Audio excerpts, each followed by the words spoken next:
Avez-vous une foi constante ou vous avez une foi qui vacille? Avez-vous une foi stable ou vous avez une foi qui vagabonde? Et votre foi, la nature de votre foi détermine tout. Alors, observons cette histoire en 2 Rois 5, au verset 10. Nous avons Naaman et Élisée. Naaman va se présenter chez Élisée parce qu'il cherchait la guérison. Arrivé chez lui, ce dernier étant connecté au trône, il va envoyer son serviteur. Et ce dernier va lui dire tout simplement d'aller se jeter dans le Jourdain 7 fois et sa peau reviendrait pure. Et Naaman, quand il a vu ça, c'était un grand dignitaire, un haut responsable, quelqu'un de très respecté dans son pays. Il a trouvé que c'était du mépris et il a mal pris cela. Il s'est mis en colère et il commençait déjà à rentrer. Pourquoi? Parce que des fois, agir dans la foi, ça exige de l'humilité. Oui, ça exige de l'humilité, de l'attention. Et quand on est arrogant, on a du mal à se soumettre au principe de la foi. Et quand il rentrait, heureusement pour lui, il avait des bons serviteurs qui l'ont amené à la raison et finalement il a accepté. Et même quand il a accepté, imaginez une autre autorité, faire des plongeons comme un bébé, c'était une humiliation. Mais il faudra le faire, il faudra accepter. Et on lui a dit de le faire, non pas une fois, mais 7 fois. 7, c'est la totalité. 7, c'est la plénitude. 7, c'est la perfection. Il devait le faire. Ça ne pouvait pas être facile. Quand vous le faites une fois, vous le faites 2 fois, 3 fois, il y a des raisonnements, des pensées qui commencent à venir. Est-ce que c'est une aventure? Est-ce que ça tiendra? Et si ça ne marche pas, 7 fois, ça ne pouvait pas être facile. Mais il fallait le faire. En fait, le chiffre 7, c'est l'épreuve de la foi. Oui, toute foi a une preuve. Mais très peu y réussissent. Beaucoup sont ceux-là qui échouent. C'est triste à le dire, mais c'est ça. Mais il est quand même parti. Il a fait cette expérience. Une première fois, une deuxième fois, une troisième fois. Et ainsi de suite, il devait terminer. Mais ici, nous notons que ce n'était pas facile. Quand vous voyez ce qui s'était passé à Marc 14, 30, quand Pierre avait pris la décision de marcher aussi sur l'eau pour suivre Jésus, cependant Jésus était devant lui. Mais il y a eu des pensées. Oh, ces pensées viennent toujours. Quand vous prenez la décision de faire quelque chose, ces pensées vous viennent pour vous dire non, ça ne peut pas marcher. Et Pierre a commencé à avoir peur. À un certain moment, il a commencé à s'enfoncer. Et quand Jésus l'avait tenu par le main, il a dit, mais pourquoi tu as douté? Oui, cela nous arrive. Il y a toujours une épreuve quand nous voulons agir par la foi. La foi, ce n'est pas quelque chose de simple. Il y a un prix à payer quand on veut marcher par la foi. Et c'est comme ça qu'il devait accepter l'humiliation. D'autant plus que Naaman, là où il s'est trouvé, ce n'était pas chez lui en Syrie, c'était en Israël, où les gens pouvaient être libres, on ne le connaissait pas, on pouvait le regarder comme un simple monsieur en train de se jeter autant de fois. Il a fait 7 fois. Il devait le faire. Nous notons que ce n'était pas facile. Pour savoir que ce n'était pas facile, il suffit de voir ce qui s'était passé en Josué chapitre 6 au verset 15. Quand Dieu avait demandé à Josué de tourner autour de Jéricho afin d'obtenir la victoire, le premier jour c'était une fois, deuxième jour une fois. Ici nous notons que c'était environ 40 km, c'était fatigant. Et le 7e jour, il avait été demandé à Josué de faire le tour de la ville de Jéricho 7 fois. Donc vous faites 40 km² fois 7. Quelle douleur au niveau du corps. C'est pourquoi, apparemment, vous allez voir, quand l'esprit veut faire quelque chose, le corps refuse. Il faudra se faire violence. Ça, c'est une expérience commune. Imaginez, vous vous dites, je me lève à 4 heures, je me lève à 3 heures, ou je me lève à minuit pour me concentrer spirituellement. Et vous voyez ce que fait le corps. Le corps refuse. La personne essaie de s'asseoir, à minuit, dit non, non, ça ne tient pas. Le corps refuse. Cependant, l'esprit veut. Et c'est toujours comme ça. Ce n'était pas facile. Pendant que Josué devait faire le tour de la ville, c'était pénible, ça ne pouvait pas être facile, mais il devait le faire. C'était très fatigant pour le corps, mais il devait le faire. Pourquoi? Parce que le problème avec Dieu, il faut arriver jusqu'au bout. Donc quand vous le faites 6 fois, vous avez perdu. C'est comme ça que certaines personnes ont raté.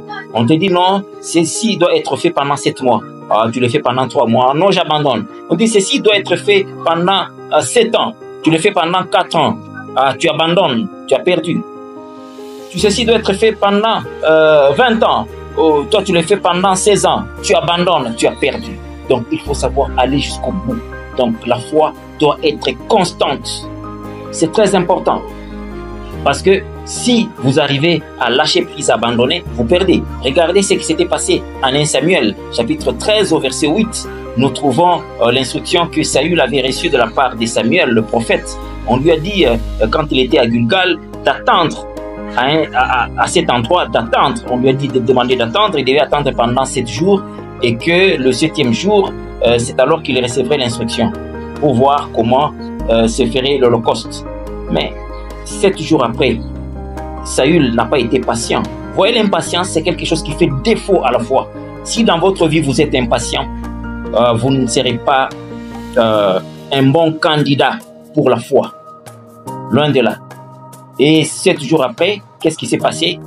Saül, le roi, s'est permis, à l'absence de Samuel, le prophète, d'offrir l'Holocauste lui-même. Et cela avait irrité Dieu. Quand Samuel est arrivé, il a dit, mais pourquoi tu as fait ça? Qui t'a demandé de le faire? Tu viens de désobéir. Et ça avait des conséquences. C'est comme ça que quand vous lisez un roi, 1 Samuel 13 au verset 14, on lui dit, je te rejette comme roi. L'Éternel vient de te rejeter comme roi. Tu ne vas plus être roi. Et la royauté sera donnée à celui qui sera favorable à l'Éternel, c'est-à-dire l'homme selon les cœurs des dieux. Quand vous lisez le verset 14, il dit, la royauté t'est ravie. C'était la sanction qu'il a reçue. Bon. Et puis, par la suite, sur le plan économique, il y a eu un problème parce qu'il n'y avait plus de forgerons. Ils devaient se réfugier chez les Philistins pour tailler et aiguiser leurs lampes. Donc, au niveau de l'armée, c'était fragile à cause de cette forme de désobéissance. Mais ça ne s'était pas arrêté là. En 1 Samuel 15, au verset 28, nous avions vu que Saül a fait encore un forfait parce que là, il avait épargné, quand il a attaqué Amalek, il a épargné Agag. Quand il a épargné Agag, c'était encore un problème parce que Dieu lui avait demandé de dévouer tout par interdit, c'est-à-dire de tout brûler, de tuer toutes les personnes et même les bébés. Mais il n'a pas fait. Il y a eu la sanction. La même déclaration en 1 Samuel 13, 14 était revenue au verset 28 et d'un Samuel 15. On lui a dit, Dieu te rejette, il va donner à quelqu'un d'autre. Mais ici, nous remarquons que Saül, malgré la sentence, Dieu l'avait maintenu en vie pendant longtemps, parce qu'il a pris le pouvoir à 30 ans, quand vous lisez 1 Samuel 13, et il a dirigé pendant 40 années, malgré qu'on lui avait dit qu'on te rejette comme roi. 40 années, c'est-à-dire Saül, par rapport à ce que nous avons toujours pensé, il a vécu 70 ans sur la terre, suffisamment, et il a dirigé pendant 40 années. Et ici, ça peut attirer notre attention, parce que notre foi doit être stable.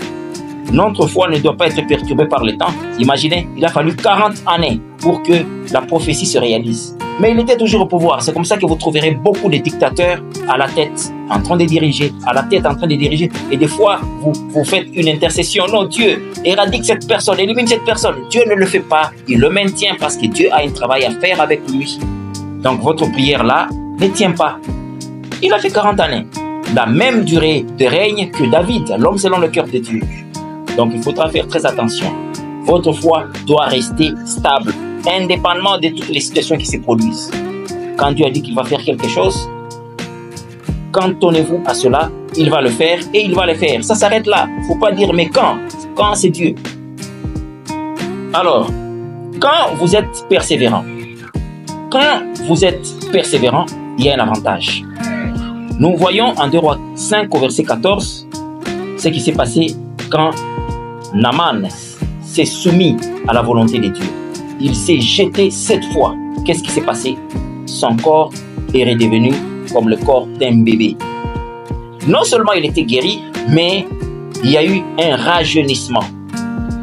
C'est-à-dire sa peau avait dépassé le peau de toutes les autres personnes qui n'étaient jamais malades, qui n'avaient jamais atteint et étaient atteints de la lèpre.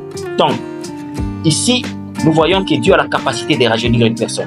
Comme l'a dit Job 32 et 33 au verset 25, on nous parle d'un corps qui retrouve la fraîcheur de la jeunesse, qui revient à l'époque de l'adolescence.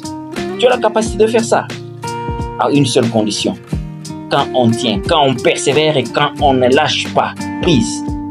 Il y a des choses comme ça qui se produisent. vous pouvez rajeunir. Nous avons l'expérience en Deutéronome 34:7. Moïse, à 120 ans, il avait conservé sa vue, il avait conservé sa vigueur. Dieu le fait, mais à une condition. Rester connecté à lui, se soumettre à lui. Même quand c'est difficile, même quand le corps ne veut pas, il faut rester connecté. Ça finit par marcher. Donc ici, on nous dit en Jacques 4:7, soumettez-vous à Dieu. Soumettez-vous à Dieu. Résistez au diable, il va fuir. Il faut se soumettre à Dieu, c'est la première des choses. Deuxième des choses, il faut résister. Satan va vous présenter des clichés. Ce qui avait poussé à Saül de prendre rapidement la décision d'offrir l'Holocauste, c'est parce qu'il avait peur. À un certain moment, il voyait l'agitation des Philistins à côté. Il avait peur. Et c'est cette peur-là qui l'avait poussé à pécher. Donc, on doit persévérer. Comme l'a dit Hébreux 10:36, nous avons besoin de la persévérance pour voir la main de Dieu et les promesses de Dieu se concrétiser en détail. Si votre persévérance fait défaut, alors vous allez vous arrêter à mi-chemin et vous allez dire que Dieu n'agit pas. Dieu est fidèle, Dieu veille sur sa parole. C'est votre serviteur, Ben Alain Kitenge. Merci et à la prochaine.